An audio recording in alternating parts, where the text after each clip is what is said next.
Cek cek cek cek cek cek. Halo sobat nih, kita gas lagi dah Shenlang. Dan seperti biasa, yang mau ngasih bantuin bayar cicilan bisa banget baca di deskripsi. Dan yang lainnya juga tolong dibantu like dan juga komen aja biar bisa upload lancar terus. Dan semoga aja cicilan pertama bisa dibayar. Waduh. Yuk langsung aja kita gaskan dulu dah Shenlang. Langsung aja kita gaskan. Mereview sedikit dari part sebelumnya, saat ini Xilang yang telah ditangkap di dalam persidangan, dia pun cukup terkejut ketika dia mendapatkan sebuah kabar kalau ternyata ada sekelompok orang yang datang untuk dapat menerobos penjara untuk dapat menyelamatkan dirinya. Yang tentunya hal itu mengejutkan bagi Xilang karena dia tidak memiliki sebuah rencana untuk dapat melakukan hal gila seperti itu.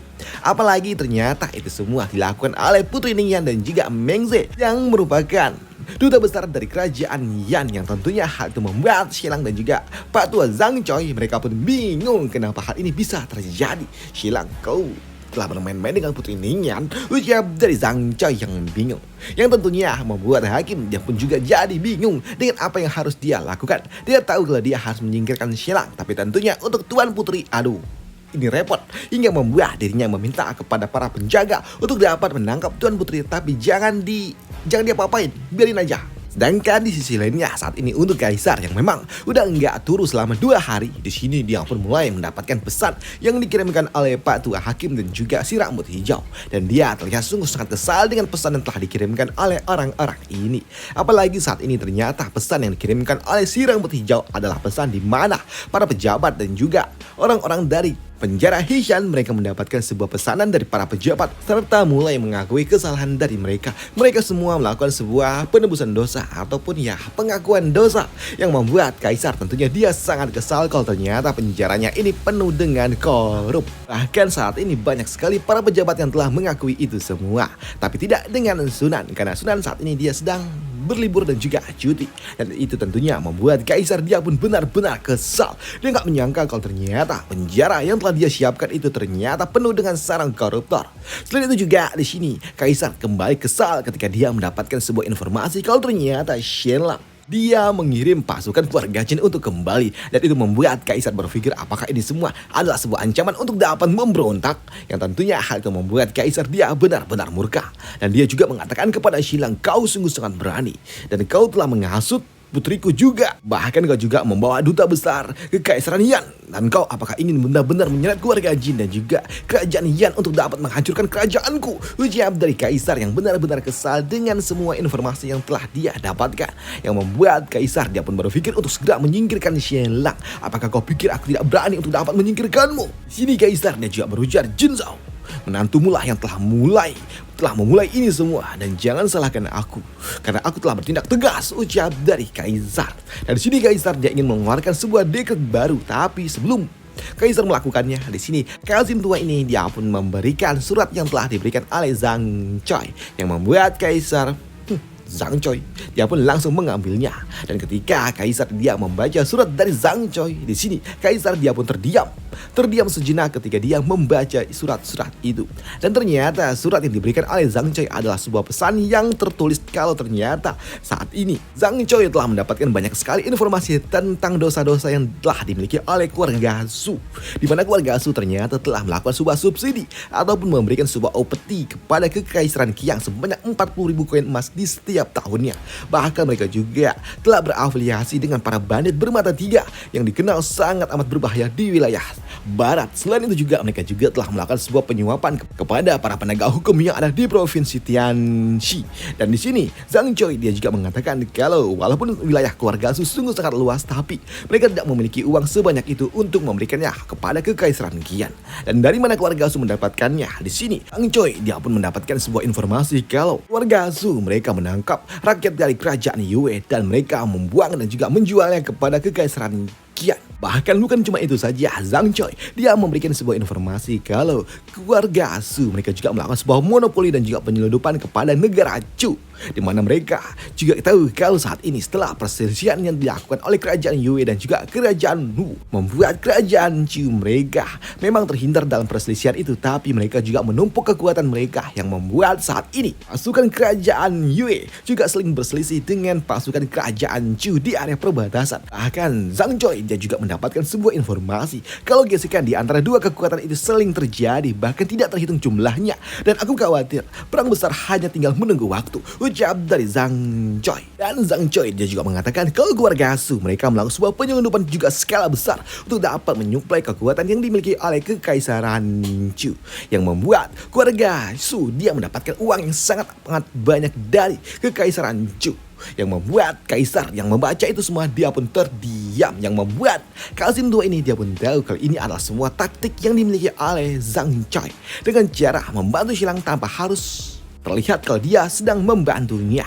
dengan cara memadamkan amarah raja dengan memberikan sebuah provokasi yang jauh lebih besar lagi. Dengan cara begitu maka kemarahan dari kaisar akan teralihkan, ucap dari Qasim tua ini yang memang paham betul dengan karakter yang dimiliki oleh Zhang Choi dan juga kaisar, yang membuat kaisar dia pun bertanya kepada Qasim tua ini apakah keluarga Su memang semengerikan itu.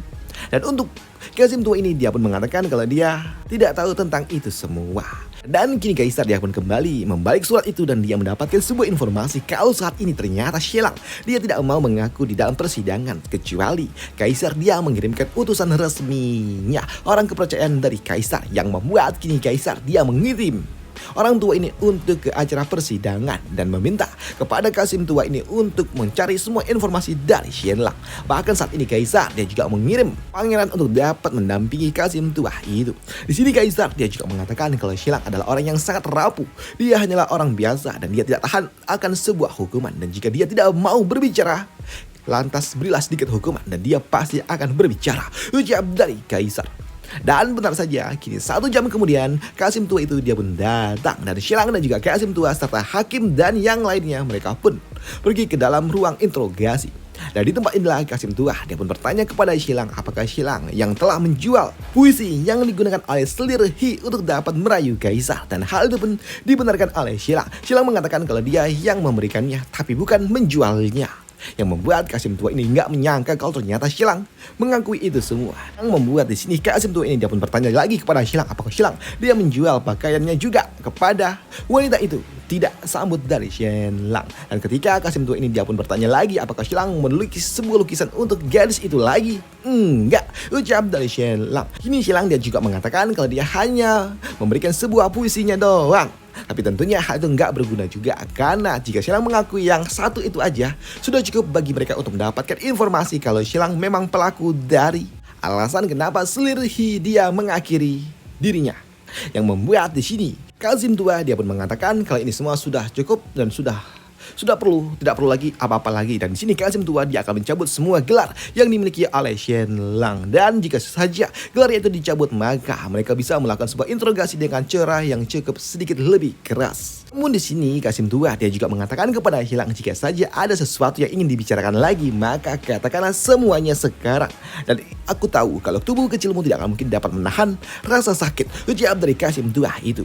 Tapi di sini untuk Xianlang dia pun mengatakan kalau dia telah mengatakan semuanya dan dia tidak ada terlibat dengan ini semua. Tapi tentunya hal itu tidak mungkin dapat diterima oleh Qasim tua ini. Xianlang, kau telah mengaku, sekarang katakanlah sejujurnya, ucap dari Qasim tua ini yang kesal.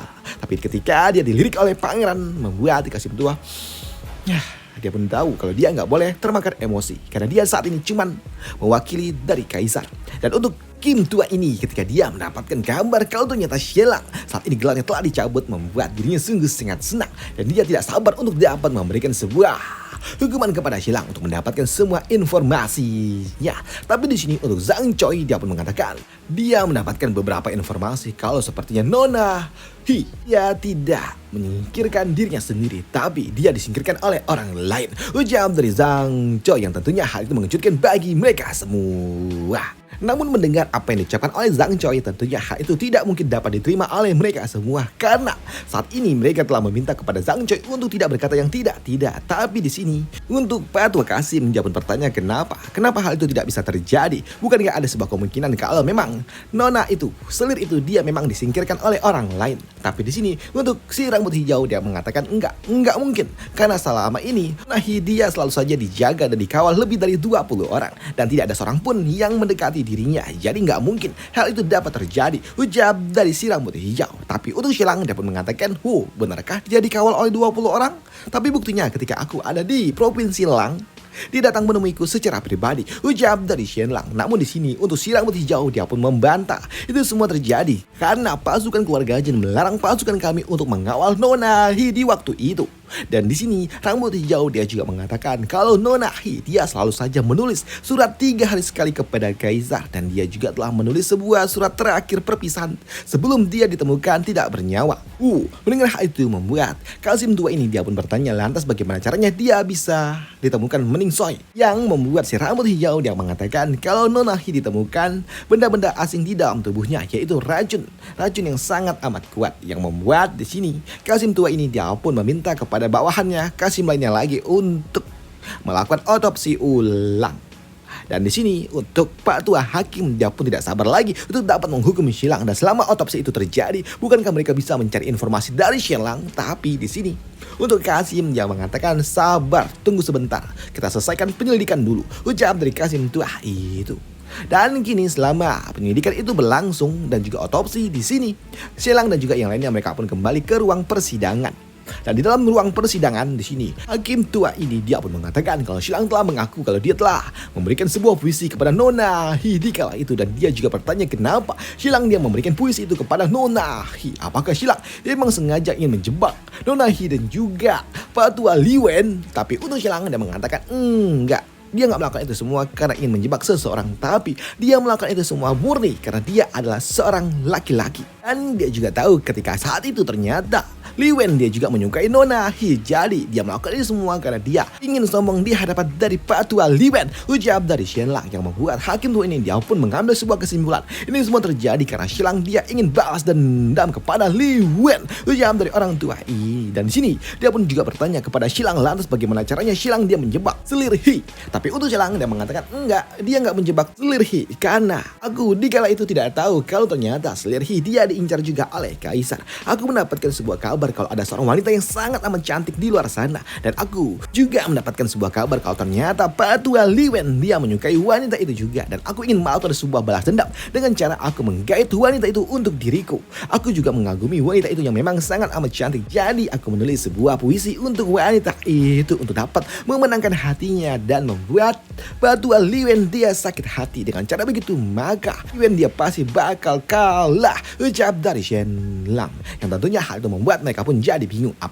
Jadi ini maksudnya gimana? Di sini Xianlang dia pun mengatakan kalau sejatinya aku tidak ingin menyingkirkan Pak Tua Li Wen atas dasar apa aku melakukannya. Lagi pula aku juga nggak tahu di kala itu kalau ternyata Kaisar dia juga mengincar selir Hi. Aku murni menyukai selir Hi karena dia sangat amat cantik di kala itu, dan aku tidak tahu kalau dia memang diincar juga oleh Kaisar, dan aku juga tidak tahu kalau selir Hi dia menggunakan puisi yang telah aku berikan untuk dapat menggait Kaisar. Aku nggak tahu tentang itu semua, ucap dari Xianlang, yang tentunya hal itu tidak mungkin dapat diterima oleh hakim tua ini, yang membuat dia berpikir dan juga mengatakan kalau Xianlang pasti menyangkal itu semua. Dan di sini hakim tua ini dia juga mengatakan, Xianlang, aku tahu jelas kalau kau ingin menyingkirkan Li Wen dengan cara kau menggunakan selir Hi untuk dapat menguburnya. Dan di sini hakim ini juga mengatakan, Xianlang, kau melakukan ini semua memanfaatkan selir Hi dan juga menggunakan nama Kaisar serta pangeran untuk dapat menjebak Li Wen, ucapan dari hakim tua ini. Tapi untuk Xianlang dia mengatakan enggak, atas dasar apa aku melakukannya?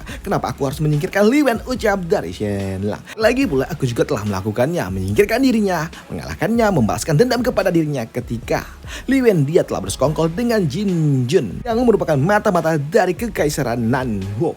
Dan tentunya aku menyingkirkannya di kala itu dan sekarang nggak ada hubungannya dengan ini semua. Ucap dari Shenlang yang tentunya membuat mereka semua jadi tambah bingung dengan apa maksud dari ini semua. Mereka di sini berpikir kalau sepertinya Shenlang mencoba untuk dapat membalikan kata-kata seolah-olah Shenlang dia mendekati selir He di kala itu karena dia adalah seorang pria yang memang sangat menyukai keindahan. Karena memang mereka juga tahu banyak wanita-wanita indah di sekitaran dari Shenlang yang membuat mereka semua jadi bingung dengan apa maksud dari ini semua. Karena Shenlang dia memutar-mutar semua perkataan yang membuat Qasim II dia pun mengatakan ini semua jadi mumet. Dan itu membuat Qasim dia meminta ini semua hentikan dulu sampai pemeriksaan otopsi selesai. Ucap dari Qasim II itu. Dan untuk si rambut hijau dia pun sungguh sangat senang karena dia telah memastikan sebelumnya kalau dia telah melakukan sebuah otopsi berulang kali sebelumnya dan memastikan kalau selir He dia memang ada di dalam kondisi yang pertama itu.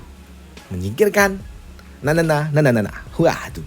Sedangkan di sisi lainnya saat ini Sujian dia pun melaporkan hasil investigasinya kepada Sunan dan melaporkan semua apa yang telah terjadi di persidangan. Dan untuk Sunan dia pun bertanya kepada putrinya apakah selir He dia memang telah dipastikan kalau dia ada di kasus yang pertama. Dan hal itu pun dibenarkan oleh Sujian. Karena ternyata sebelumnya Sujian dia sempat bertemu dengan selir He di mana dia mengatur sebuah rencana dengan selir He untuk bersekongkol bersama dengan keluarga Su untuk mendapatkan perhatian kembali dari Kaisar. Dan ternyata selir He dia memang bersekongkol dengan keluarga Su. Tapi sayangnya bersekongkol dengan keluarga Shu adalah sesuatu yang sangat amat berbahaya. Padahal rencananya selir He hanya akan dibuat pura-pura meningsoy. Tapi nyatanya karena dosis terlalu berlebihan membuat dirinya benar meningsoy. Waduh.